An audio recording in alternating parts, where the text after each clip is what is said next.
మనోళ్ళ గుర్తులు ఏమన్నా ఉంటే ఎట్లా చూసుకుంటాముల్లా అపురూపంగా కంటి పాప లెక్కనే చూసుకుంటాం కదా అట్లనే వాళ్ళు జీవిడిచినా కూడా గంతే పాయరంతో చూసుకుంటాం కదా అదే ప్రేమ అంటే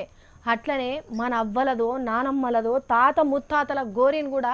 ఏడాదికోపారి దానికి సున్నం వేపించి కలకాలం పదిలంగా ఉండాలి అని చూసుకుంటాం కదా కానీ ఒగాల అదే గోరిని పక్క జరపాల్సి వస్తే ఇగో ఈ టర్కీ దేశంలో చూడురు ఏం చేసిర్రో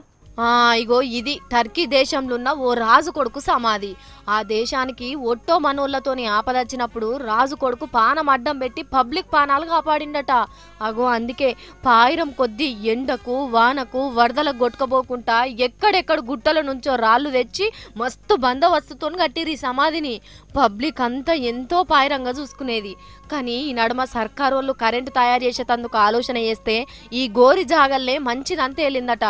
ఇగెట్లా అసలుకే జనాలు 600 ఏండ్ల సంధి గంత ప్రేమగా చూసుకునే సమాధిని కూలగొడితే లొల్లి కాదా అందుకే ఇప్పటి టెక్నాలజీని వాడి చిన్న రాయి కూడా కింద పడకుండా తీసే ఆలోచన చేసిర్రు అక్కడ సర్కారోళ్ళు 100 కొద్ది మంది జమయ్యి ఇగో ఈ పెద్ద ట్రాలీని తెచ్చిర్రు ఏం తక్కువ 1100 టన్నుల బరువు ఉంటదట ఈ గోరి ముందుగానే ఆ గోరి ఏడబెడతారో ఆడికి పెద్ద రోడ్డు వేసిండ్రు ఈ గటెంక ఆ సమాధి పునాది కాడ నుంచి పొక్కలు కొట్టి జాకిలేసి మీదికి లేపిర్రు చిన్న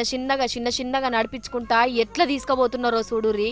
ఇట్లా మెల్లగా గుట్టల నడుమున్న పూల చెట్ల కాడ మునుపు ఎట్లయితుండేనో అదే తీరుగా కూసుండబెట్టిర్రు సమాధిని పూల నడుమ మంచి కొడుతున్నది సమాధి కానీ చూడుర్రి సమాధిని కాపాడేటందుకు ఎంత గొప్ప ఆలోచన చేసిరో పబ్లిక్ కోసం పానాలు తీసుకునేటోళ్ళంటే గంత పాయిర ఉంటది పైసలు పెడితే దాని తాత అసొంటి గోరి కట్టియచ్చు కానీ ఆనాడు కట్టిందానంత ఆత్మీయత ఉంటుందా దాంట్లో గోరిల్వ ఎరుకైనోళ్ళు కాబట్టే గిట్లా చేసిర్రు వాళ్ళు ఏమంటారు